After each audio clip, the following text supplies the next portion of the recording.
Bien, hermanos, en tiempos tan difíciles en los cuales vivimos, necesitamos que el Evangelio sea predicado. Amén, hermanos. El hombre lo que necesita es salvación y vida eterna en Cristo Jesús. Les quiero pedir, hermanos, que busquen en sus Biblias el libro de Apocalipsis, capítulo 3, versículo 7 al versículo 13, hermanos. Libro de Apocalipsis, capítulo 3, versículo 7 al 13, hermanos. Y si ya lo encuentran, pues vamos a dar lectura a medida estudiamos el pasaje. Podemos dar lectura a ese pasaje. Y quiero pedirles que ahí donde están inclinen su rostro para orar al Señor.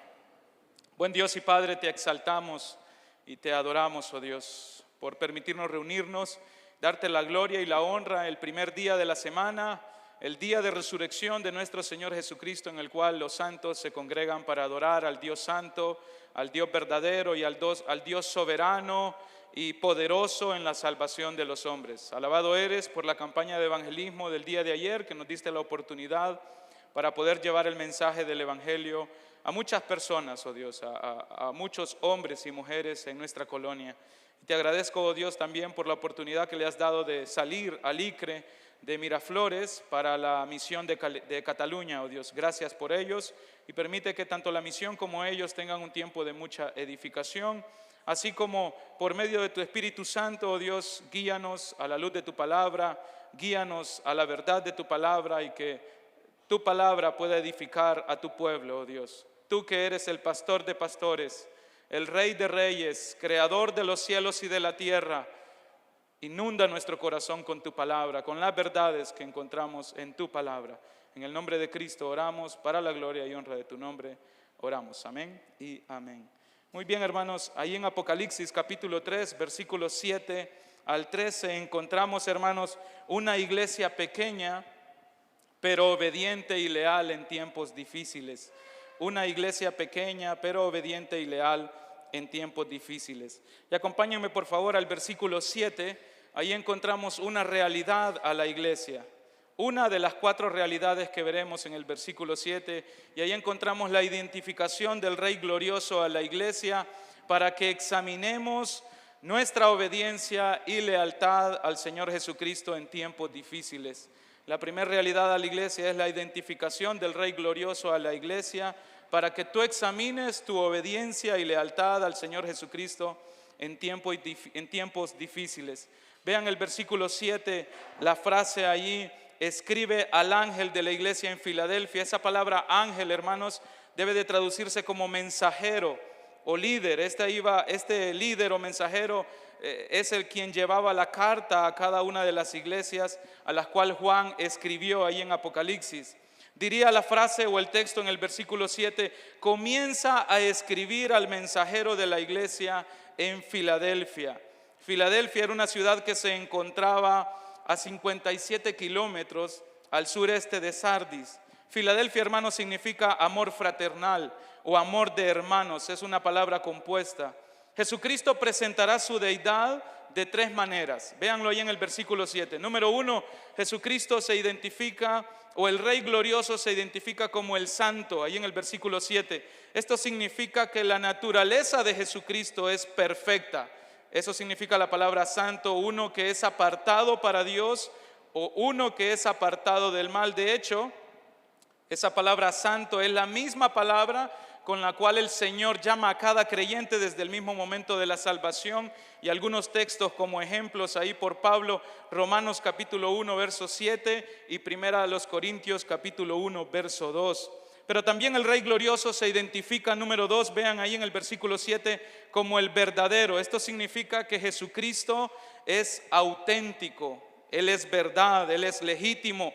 Comparada con los incrédulos, con los hostiles de Filadelfia, y en el versículo 9, Jesucristo es auténtico, Jesucristo, o no hay otro como Jesucristo, Él es único. Y estos calificativos de santo, de verdadero, contrastan con el versículo 9 donde dice sinagoga de Satanás, el enemigo de la iglesia, hombres perversos usados por Satanás. Todo eso contrasta con el verdadero Dios, con el santo. Pero también el Rey glorioso, hermanos, ahí en el versículo 7 se identifica como heredero y soberano. Vean eso en el versículo 7, ahí en la frase el que ahí en el versículo 7 donde dice, hermanos, el que tiene la llave de David. ¿Por qué es heredero? Porque él desciende del linaje de David según Mateo 1:1 y Mateo 1:29. ¿Y por qué es soberano el Señor Jesucristo? Porque esa frase, el que tiene la llave de David, el que abre y ninguno cierra y cierra y ninguno abre, Jesucristo hace una clara referencia al Antiguo Testamento en Isaías capítulo 22, versículo 22 al 25, donde se hace claramente un énfasis de una cita mesiánica ahí en Isaías. Dice el texto en Isaías: entonces pondré la llave de la casa de David sobre su hombro. Cuando él abra, nadie cerrará, y cuando él cierre, nadie abrirá. Jesucristo hace una alusión a un tipo de Eliaquín, quien fue un mayordomo al servicio del rey Ezequías. En el tiempo antiguo, un mayordomo tenía la autoridad sobre la casa de su amo. Por ejemplo, llevar la llave sobre el hombro era un símbolo de autoridad para permitir o excluir quién podía estar delante del rey, quién podía llegar delante del rey o quién no podía entrar ante el rey. Entonces Jesucristo es uno mayor que Eliaquín. Él dice: yo tengo continuamente la llave sobre mi hombro. Eso significa que Jesucristo es el único que puede permitir entrar en el reino de su Padre. Esto significa que Jesucristo es soberano en la salvación de los hombres. Lo que Jesucristo dice es que solo Él tiene el control de abrir las puertas para la proclamación del Evangelio y de esa manera salvar a los hombres que entren en su reino mesiánico, aquel reino que se establecerá en su segunda venida. Y escucha bien esto, hermano: nadie sobre esta tierra, ninguna cosa terrenal, ningún ser humano, ninguna cosa creada puede impedir que hombres vengan a la salvación por medio del Evangelio y de esa manera ser parte del reino de Jesucristo. Es la misma idea de Mateo 28:19, donde dice el Señor: toda potestad me es dada en el cielo y en la tierra. Así que en el versículo 7 encontramos varias verdades, hermanos. Número 1, la primera es que si tú consideras que Jesucristo es santo, verdadero, soberano, entonces, hermanos, debes de motivarte, hermanos deben de motivarse a buscar santidad, así como Dios es santo. Si tú consideras de que Jesucristo es verdadero y no hay otro como Él, y dices ser cristiano, entonces, hermano, debes de confiar en el Señor. Puede ser de que hoy por hoy los deseos de este mundo estén seduciendo tu vida, las riquezas, la inmoralidad, los vicios. Quizás algunos han venido con desánimo en su vida hacia el Señor, u otros quizás con apatía hacia el Señor para servirlo. Entonces, hermanos, si eso es el caso en tu vida, no estás confiando en el Señor Jesucristo, no estás confiando en el Dios verdadero. Pero también, hermanos, es maravilloso saber que cada vez que nos reunimos como un solo cuerpo en el Señor, hermanos, estamos adorando al Dios verdadero, al Dios santo y al Dios soberano en la salvación de los hombres. Eso es bello saberlo, hermanos, que como iglesia somos una iglesia cristocéntrica. Pero, hermanos, acompáñenme por favor al versículo 8, al versículo 10 encontramos la segunda realidad a la iglesia y encontramos la inspección del Rey glorioso a la iglesia. Vean cómo aparece el versículo 8, comienza el texto: yo conozco. Vean, esa frase es muy enfática en el versículo 8 y eso indica que Jesucristo o el Rey glorioso tiene un conocimiento divino donde el Señor conoce a cabalidad sin que le falten detalles de la vida de su iglesia. Él conoce las actitudes, Él conoce las acciones, Él conoce la naturaleza, Él conoce todo lo que pasa en la vida de su iglesia. Esa misma frase aparece ahí en Sardis, en Apocalipsis capítulo 3, verso 1. Y esta frase la debemos entender así como el Señor conoció todo en la iglesia de Filadelfia, así hoy en día Jesucristo conoce todo lo que acontece actualmente en su iglesia Bautista Comunión. Ese conocimiento del Señor trasciende el tiempo. Así como Él conoció todo en su iglesia en el tiempo antiguo, hoy conoce todo en tu vida. Y eso, hermano, te debe de motivar, porque si has venido con situaciones adversas en tu vida, el Señor lo conoce todo y sabe con qué situaciones vienes luchando. Pero también, hermano, te debe de motivar a abandonar el pecado. Porque si has venido con un pecado sin arrepentimiento en tu vida, el Señor también lo conoce. Y eso te debe de motivar. En la inspección de Jesucristo, ahí en el versículo 8, encontramos lo que Él había dado a la iglesia por gracia. Vean el versículo 8, por favor. En primer lugar, hermanos, vemos que la gracia de Dios dada a la iglesia, ahí en el versículo 8 aparece la frase, he aquí. Ahí en el versículo 8, hermanos, dice, he aquí, he puesto delante de ti una puerta. Esa frase, he aquí, debe de traducirse como, iglesia, observen cuidadosamente lo que he dado. He puesto delante de ti una puerta. Ahora la pregunta es, ¿qué significa que el Señor ha dado a la iglesia una puerta? Tanto a la iglesia de Filadelfia como hoy en día a la iglesia Bautista Comunión, porque es un don que continúa dándose a la iglesia. Debemos entender, hermanos, a la luz de la Biblia, qué significa esa palabra puerta. Esa palabra puerta ahí es clave, hermanos, en el texto. Y lo debemos de interpretar a la luz de toda la Biblia. Por ejemplo, en Hechos 14:7, dice Pablo, cuando llegaron y reunieron a la iglesia, informaron de todas las cosas que Dios había hecho con ellas y cómo había abierto a los gentiles, escucha bien, hermano, la puerta de la fe. Es decir, la salvación a los gentiles. Primera de Corintios 16:9 también dice el Señor, porque se me ha abierto una puerta grande. ¿Para qué? Para el servicio eficaz y hay muchos adversarios. Colosenses 3:9 también nombra esa misma palabra, orando al mismo tiempo también por nosotros para que Dios nos abra una puerta para la palabra a fin de dar a conocer el misterio de Cristo, por el cual también he sido encarcelado. Podemos concluir que la frase he puesto delante de ti una puerta significa que el Señor había dado a la iglesia la gracia de predicar el evangelio a hombres perversos en tiempos hostiles y peligrosos, y que por medio del evangelio muchos hombres o algunos hombres perversos y hostiles contra la iglesia habían venido a la salvación. Qué gracia la del Señor con una iglesia, ¿verdad, hermanos? Qué increíble, ¿no es así? En pocas palabras, el Señor había dado el don de tener un ministerio de evangelismo. Eso es lo que está diciendo el texto. Eso es lo que significa, he aquí, he dado una puerta abierta. Un ministerio de evangelismo. Ahora vean la autoridad, hermanos, de esa gracia dada ahí a la iglesia. Vean la frase, nadie puede cerrar. La idea es que es imposible que el ser humano pueda impedir que el evangelio sea proclamado. Si el Señor nos da la oportunidad de predicar a Cristo, nadie puede cerrar esa oportunidad. Y esto es un llamado para todos, proclamar el evangelio a todo hombre. Pero en nuestro texto, el evangelio apunta a personas hostiles a la verdad. Hermano, ¿cuánto te ha desanimado ver que tus familiares no vienen al Señor?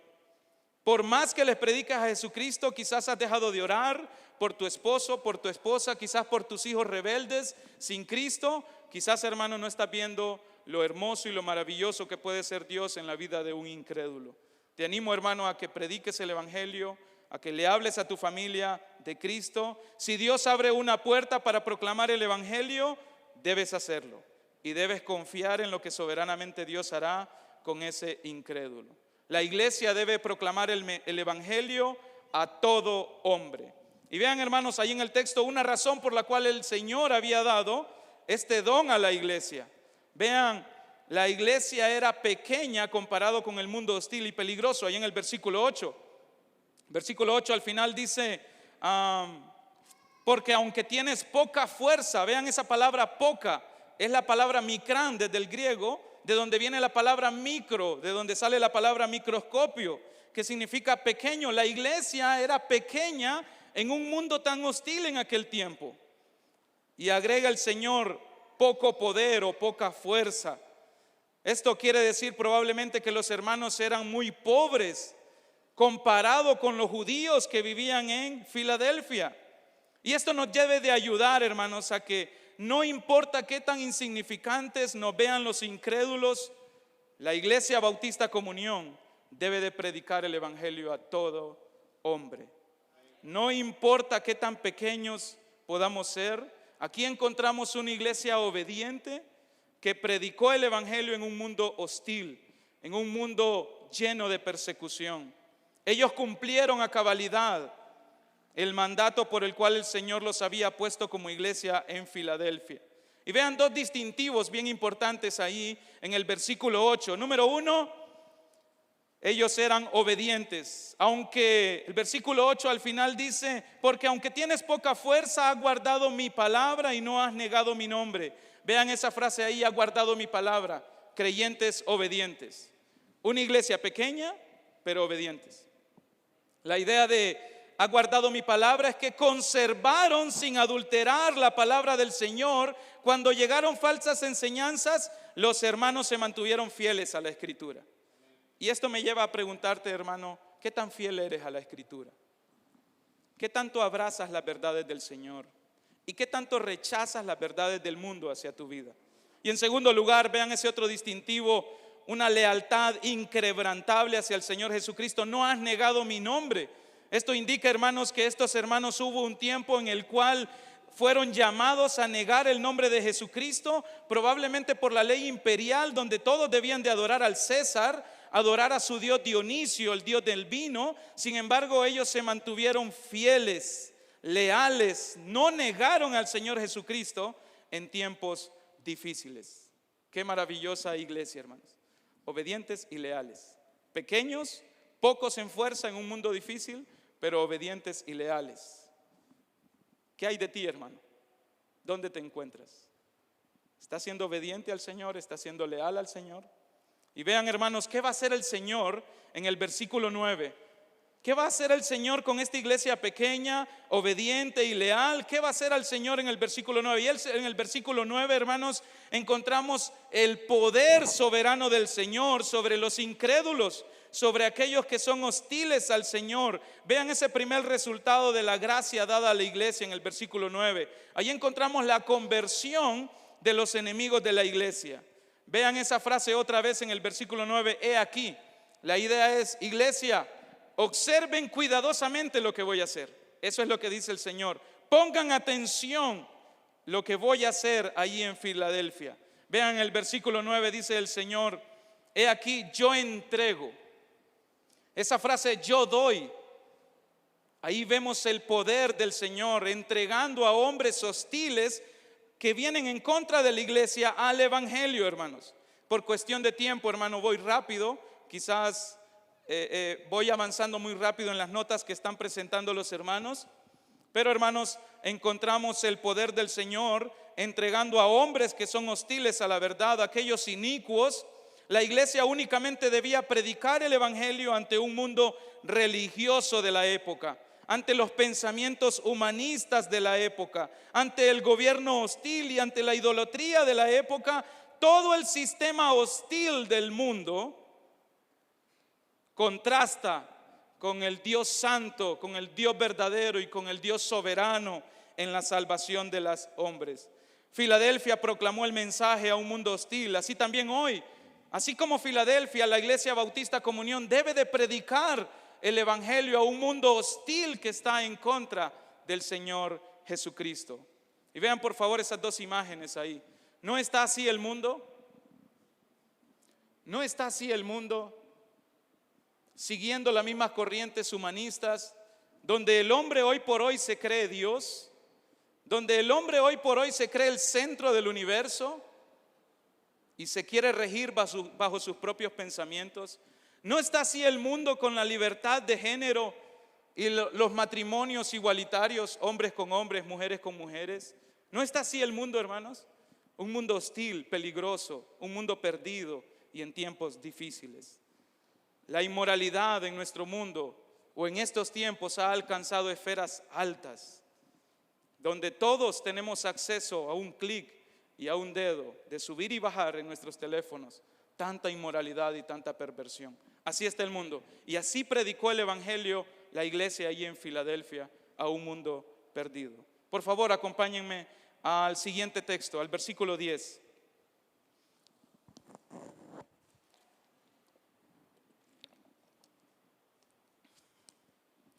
Y vean, hermanos, allí en la inspección a la iglesia, un segundo resultado de la gracia del Señor. Allí encontramos la liberación hacia la iglesia de la gran tribulación. El versículo 10 dice,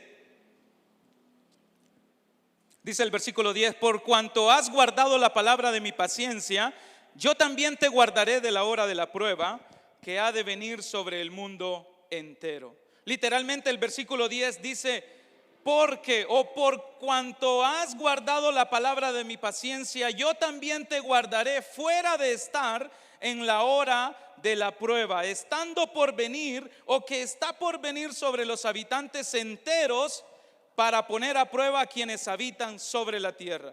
Este es uno de los versículos, hermanos, en los que se conoce en escatología como el arrebatamiento de la iglesia. Y hay muchas posturas acerca de ello. Por cuestión de tiempo no podemos cubrir todo, pero trataremos de ver lo necesario en el texto. Por favor, hermanos, hay una palabra clave en el versículo 10.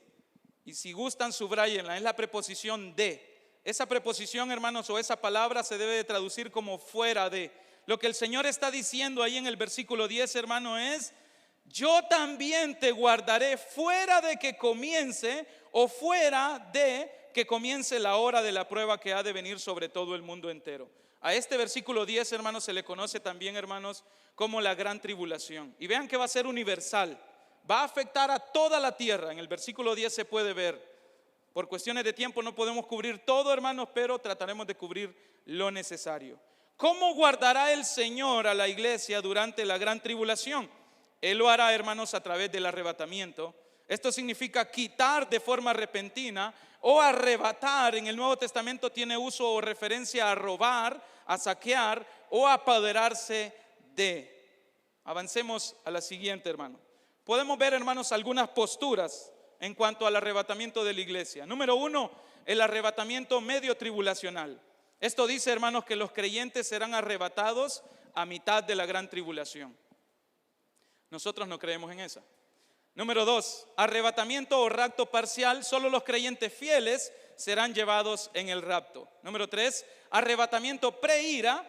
Esta dice de que Dios hará que termine la gran tribulación antes que terminen los 7 años de este fenómeno o acontecimiento que acontecerá a todo el mundo. Y esta es otra de las posturas muy fuertes, rapto post-tribulacional. Es la postura que los creyentes vivos serán arrebatados en la segunda venida de Cristo al final de la gran tribulación. Es decir, esto dice que los creyentes pasarán la gran tribulación. Pero el versículo 10 del capítulo 3 dice: te guardaré fuera de que entres o fuera de que comience la hora de la prueba sobre el mundo. Y la última postura, el rapto pretribulacional, está subrayada ahí en marcador. Es la postura que tiene mayor respaldo bíblico, porque los creyentes serán arrebatados antes de la gran tribulación.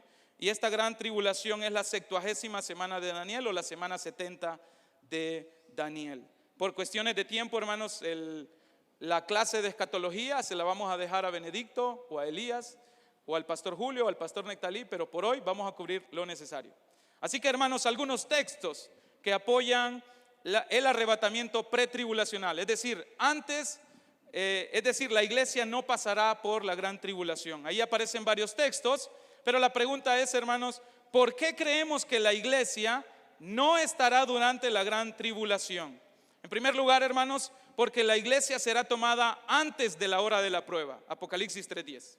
Ahí aparece antes de la hora de la prueba. Número 2, el rapto puede ocurrir en cualquier momento, hermanos. Esto es bien importante para todos. El rapto puede ocurrir en cualquier momento. Número 3, durante la gran tribulación, Apocalipsis capítulo 6 al 18, no menciona a la iglesia estando en la tierra. Y antes que el rapto suceda, Apocalipsis 1 al 3, los capítulos que estamos viendo, se menciona a la iglesia 19 veces. Por lo tanto, la iglesia ya no está en la tierra durante la tribulación de 7 años. En el Nuevo Testamento, los creyentes no son avisados o preparados para entrar a la gran tribulación. Sin embargo, los creyentes sí son avisados acerca de falsos profetas u otros peligros, pero de ningún modo se menciona a los creyentes o a la iglesia pasando la gran tribulación. Y aquí damos crédito a algunas fuentes consultadas por aquellos que quieren consultar estos mismos libros, como los estudiantes: Cristo en el Milenio por Evis Carballosa, La Teología Sistemática por Richard Mayhew y por John MacArthur, y La Consumación del Plan Eterno de Dios por Evis Carballosa. Y algunos datos, hermanos, acerca del arrebatamiento y la segunda venida de Cristo. ¿Por qué creemos, hermanos, que la iglesia no pasará durante la gran tribulación, como lo dice Apocalipsis 3:10? Número 1, hermanos, porque en el arrebatamiento la iglesia es llevada por Cristo, 1 Tesalonicenses 4. Y en la segunda venida los ángeles reúnen a los escogidos. Son dos acontecimientos diferentes. El rapto es un acontecimiento y la segunda venida se da hasta el final de la gran tribulación. Número 2, en el rapto la resurrección es crucial para los creyentes. 1 Tesalonicenses 4, y en la segunda venida no se menciona la resurrección. Número 3, en el rapto Cristo viene a recompensar a los creyentes. 1 Tesalonicenses 4, y en la segunda venida Cristo viene a juzgar la tierra. Mateo 25. Esto sucederá después de la gran tribulación. 4, en el rapto el Señor arrebata a todos los creyentes de la tierra, y en la segunda venida aparta a los incrédulos, según Mateo 24 y 25. En el rapto los incrédulos se quedan en la tierra. Escuchen bien, hermanos. En el rapto los incrédulos se quedan en la tierra. Y en la segunda venida aparta a los incrédulos. En la segunda venida los creyentes se quedan en la tierra. Es decir, Cristo viene a juzgar. Número 6, en el rapto no se menciona a Jesucristo estableciendo su reino en la tierra, y en la segunda venida sí se menciona a Jesucristo estableciendo su reino, según Apocalipsis 19 y 20. Número 7, en el rapto los creyentes reciben cuerpos glorificados, y en la segunda venida nadie recibe cuerpos glorificados. Número 8, en el rapto el Señor quita a los creyentes de en medio de los incrédulos, y en la segunda venida los incrédulos son quitados de en medio de los creyentes. Quizás para algunos hermanos se pueden estar haciendo la pregunta: ¿a qué horas el pastor va a preguntar, ¿te vas a quedar o te vas a ir? Pero no, hermanos, la pregunta es la siguiente: a la luz del arrebatamiento de Cristo, a la luz de que el arrebatamiento puede ser en cualquier momento, ¿cómo vivirás de ahora en adelante? ¿Vivirás como un incrédulo o vivirás como un creyente piadoso? Esa es la pregunta. A la luz del arrebatamiento, ¿cómo vivirás? ¿Como un incrédulo o como un creyente? Hemos visto, hermanos, la identificación del Rey Glorioso a la iglesia, la inspección del Rey Glorioso a la iglesia, y vean el versículo 11. Por favor, hermanos, el consejo de Jesucristo a la iglesia. Vean el versículo 11. He aquí, yo vengo pronto. ¿Cuándo viene el Señor? Pronto. Inminente, hermanos. Pronto viene el Señor. Retén lo que tienes para que ninguno tome tu corona. En vista que Jesucristo viene pronto, la iglesia debe de mantenerse firme en la obediencia y lealtad hacia Él. La iglesia debe de mantenerse firme en la proclamación del evangelio a un mundo tan hostil. La iglesia Bautista Comunión debe de guardar, debe de abrazar las verdades de Dios, y la motivación para un creyente es la recompensa dada por Jesucristo por su fidelidad en esta tierra. Vean en su texto, hermanos, en el versículo 11, para que ninguno tome tu corona. La idea de corona no es que va a perder la salvación. La idea de corona es que un creyente puede perder su recompensa, porque creemos en que la Biblia nos enseña de que la salvación no se pierde, pero sí la recompensa. ¿Qué tan leal y qué tan fiel eres al Señor? ¿Y qué tan obediente estás siendo en esta tierra? Esa es la idea. ¿No te anima, hermano, a ser recompensado por Cristo? ¿No te anima a ser recompensado por el verdadero Dios? ¿No te anima a ser recompensado por el Dios soberano y poderoso en la salvación de los hombres?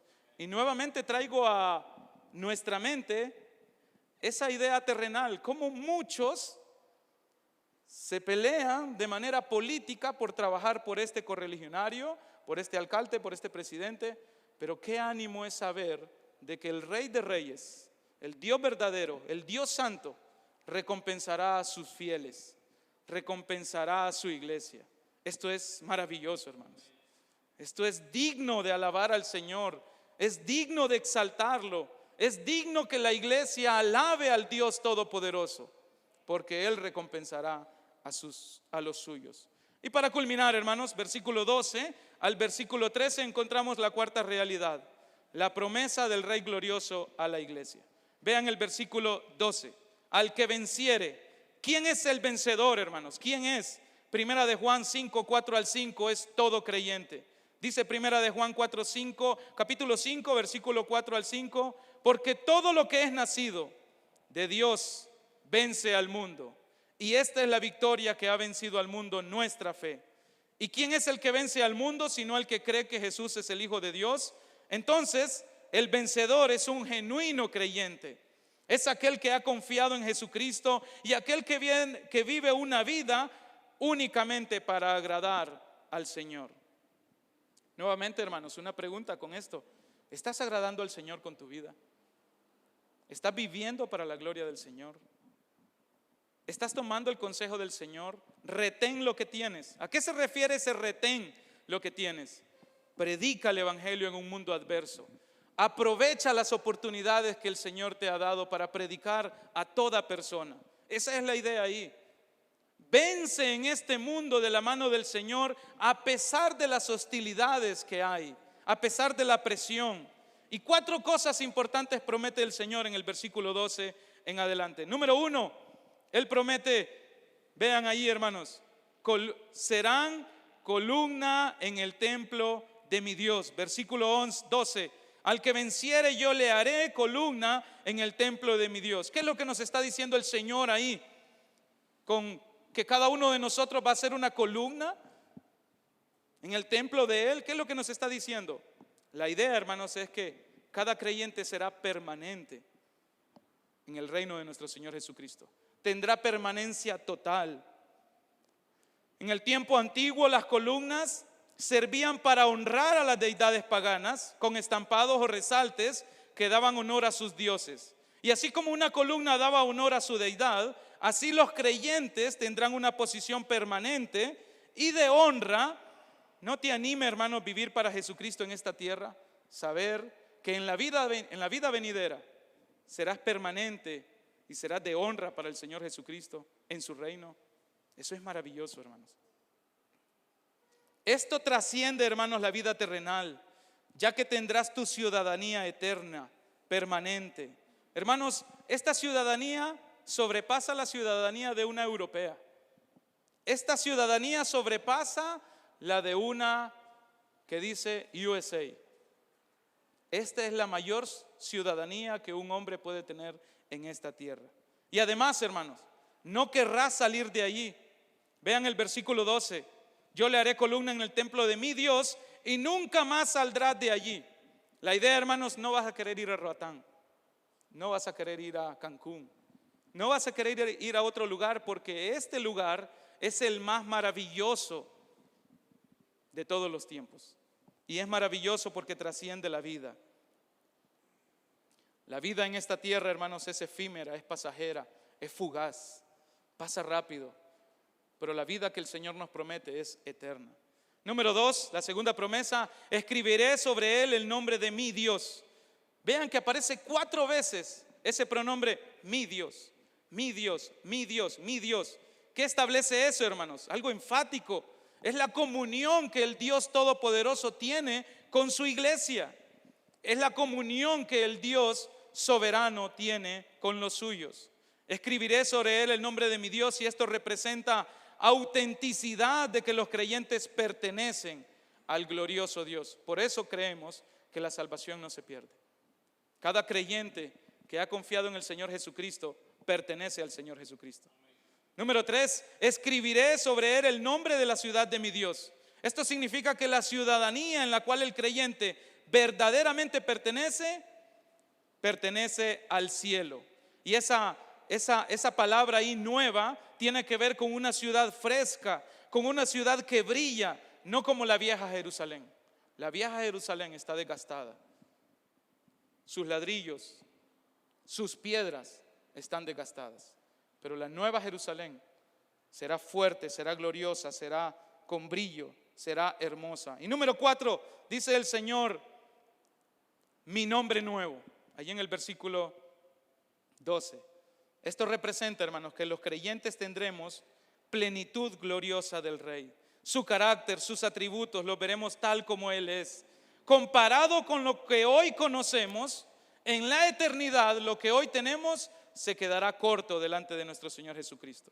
Primera de Juan 3:2 dice: amados, ahora somos hijos de Dios y aún no se ha manifestado lo que hemos de ser, pero sabemos que cuando Él se manifieste seremos semejantes a Él, porque le veremos tal como Él es.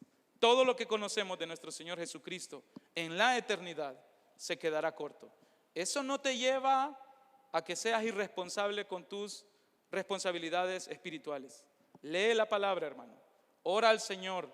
Conoce cada vez más a tu Dios Redentor. Conoce sus atributos. Pero en la eternidad no solamente vas a cantar, vas a seguir conociendo a nuestro Señor Jesucristo.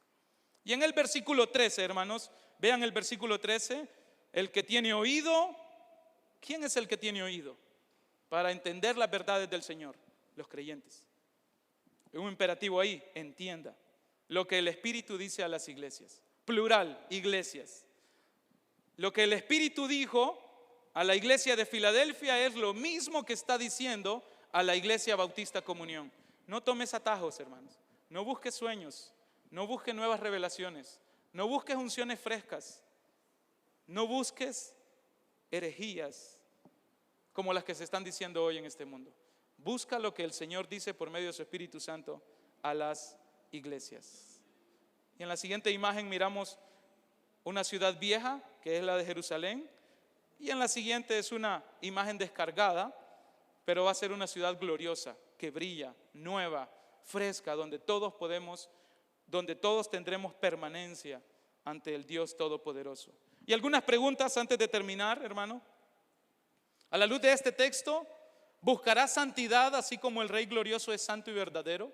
¿Saldrás de aquí con la convicción de buscar santidad en tu vida? ¿Aprovecharás las oportunidades para evangelizar a los que están a tu alrededor, así como Filadelfia lo hizo? Ahora, ¿cómo vivirás sabiendo que el rapto puede suceder en cualquier momento? ¿Vivirás como un incrédulo o vivirás como un creyente? ¿Vivirás como un escogido de Dios? ¿Estás valorando la eternidad así como la Escritura le da valor, o le estás dando más valor a las cosas terrenales, a lo efímero, a lo fugaz o a lo pasajero? ¿Tu corazón es receptivo a las verdades bíblicas o es más receptivo a las verdades de este mundo? Puede ser de que en esta audiencia haya alguien que no es cristiano y quizás a la luz de este texto puede venir al Evangelio, puede ser participante de las bendiciones del Rey glorioso. Si tú no estás en Cristo, querido amigo, renuncia a tu pecado y ven al Evangelio de nuestro Dios verdadero, el Dios santo, el Dios soberano en la salvación de los hombres, porque Él viene pronto. Dios les bendiga. Oramos. Buen Dios y Padre, gracias por tu bondad y misericordia. Gracias, Padre, a la luz de este texto. Cuán maravilloso es tu consejo, oh Dios. Cuán sabio eres, cuán poderoso eres, cuán soberano eres, oh Dios. Padre, permite que este mensaje de la iglesia de Filadelfia haya llenado nuestros corazones, oh Dios, en el nombre de Cristo. Que podamos, oh Padre, a pesar de que somos pequeños quizás, a pesar de que somos micros, que podamos ser obedientes y leales a ti. En el nombre de Cristo te lo pedimos, oh Dios. Gracias, oh Padre, por tu bondad y misericordia. Te alabamos. En el nombre del Señor te exaltamos. Y que todo sea para tu gloria y para tu honra en tu iglesia, oh Dios. Te alabamos. En Cristo Jesús oramos. Amén y amén. Que el Señor les bendiga, hermanos.